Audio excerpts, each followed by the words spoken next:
আসসালামু আলাইকুম প্রিয় ভিউয়ার্স, আজকে আমরা আছি চট্টগ্রাম ঐতিহ্যবাহী একটা জায়গা যেটার নাম হচ্ছে আপনার পদুয়া জমিদার বাড়ি। চলুন আজকে পদুয়া জমিদার বাড়িটা ঘুরে দেখা যায়, একটু আসেন।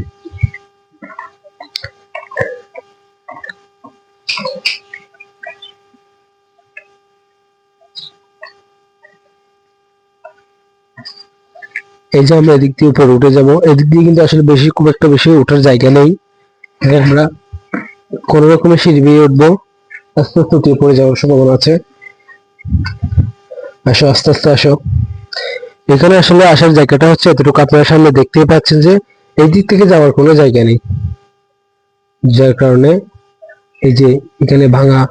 এমনি কিন্তু পিছনে আরো অনেক জায়গা আছে, চলুন দেখে নেওয়া যাক।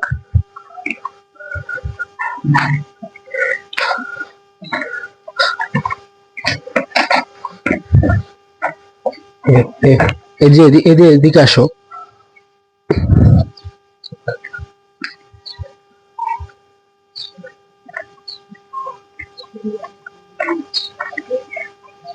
বর্তমান জমিদার বাড়ি হচ্ছে একদম পুরো মানে তার একটা যেটা কোয়ালিটিপূর্ণ সেটা হারিয়ে ফেলেছে।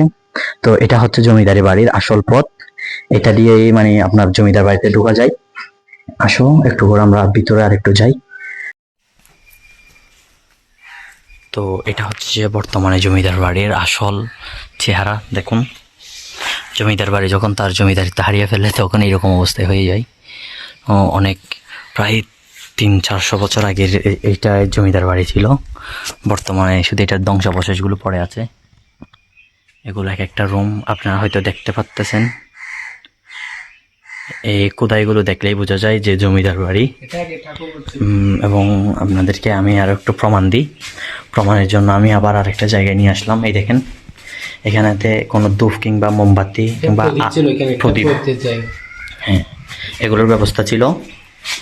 তো আমি আরেকটু করে আপনাদেরকে জুম দিয়ে দেখাই যে এটা হচ্ছে যে তাদের মূল মানে মেইন গেট ছিল আর কি, মূল যাত্রাপথ। ওইদিকে মন্দির, আর ওইদিকে ওনাদের উপাসনালয়। এটার সব কিছু সৌন্দর্যের মাঝে ফুটে উঠেছে বর্তমান এই ধ্বংসাবশেষে মাঝে পড়ে থাকা এই জমিদার বাড়ি। আপনারা যারা আছেন ঢাকা কিংবা চিটাগং থেকে আসবেন, অবশ্যই আপনারা যদি কখনো চট্টগ্রামে আপনাদের ট্রাভেল যাত্রা করেন, অবশ্যই আপনারা এটা মাথায় রাখবেন যে পদুয়া জমিদার বাড়িটা কি সৌন্দর্য এবং এর আসল ইতিহাস জেনে নেবেন। তো এটা হচ্ছে আমাদের যে জমিদার বাড়ি আছে, জমিদার বাড়ির পিছনের অংশটা। তো আপনি দেখলে বুঝতে পারবেন যে আপনারা বইয়ের পাতায় ইতিহাসে যেভাবে পড়েছেন যে জমিদার বাড়ির কাহিনী। আসুন আপনাদের অন্যতম বর্তমানে যে দেখেন এগুলো হচ্ছে সিঁড়ি এবং এটা হচ্ছে ধ্বংসাবশেষ যোগ্য। শহীদ সরো, তুমি সরো। তো আমরা এখন পুকুরের দিকে যাচ্ছিলাম। তুমি বলতেছে যে এখানে একটা পুকুর আছে, তো তোমরা পুকুরটা দেখতে পারো। তো ওনার অনুমতিতে আমরা এদিকে এমনি পুকুরের দিকে একটু ভিডিও করতে নিয়ে আসছি। এটা হচ্ছে বড় একটা পুকুর, তখনকার মনে হয় এটা যখন ওনারা থাকতো আর কি, এটা ওনাদের জন্য খনন করা হয়েছে মূলত। অনেক বড় পুকুর। তো আমরা জানতে পারছি যে এখানকার যিনি বর্তমান আমরা ভিডিও করার জন্য যার কাছ থেকে অনুমতি নিছি, উনি আমাদেরকে বলছে যে এটা প্রায় 400-500 বছর আগের জমিদার বাড়ি। দেওয়ালগুলো একটু দেখো, আজও আজও একটা স্মৃতি হয়ে থেকে গেছে এই জমিদার বাড়ি। মানে আজও একটা স্মৃতি বর্তমান জেনারেশনের জন্য। আমরা যারা বর্তমান নতুন প্রজন্ম আছি, আমরা বড় বড় দালান, বড় বড় বিল্ডিং দেখে অভ্যস্ত, তবে এরকম প্রকৃতিকে এবং আমাদের প্রাচীন ইতিহাস আমাদের জানা নাই। আসো একটু করে আসো। এখানে যিনি জমিদার ছিলেন, উনি ছিলেন যে হিন্দু সম্প্রদায়ের। অনেক মানে ওনার বাড়িটা একদম বিশাল বাড়ি।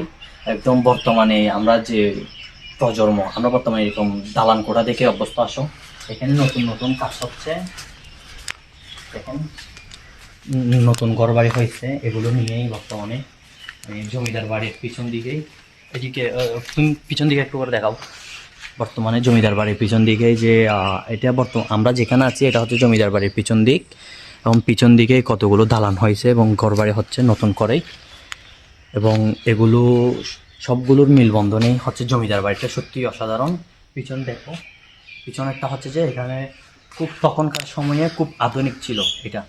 তখনকার সময়ের জন্য খুব আধুনিক এবং বিলাসবহুল ছিল এই জমিদার বাড়ি।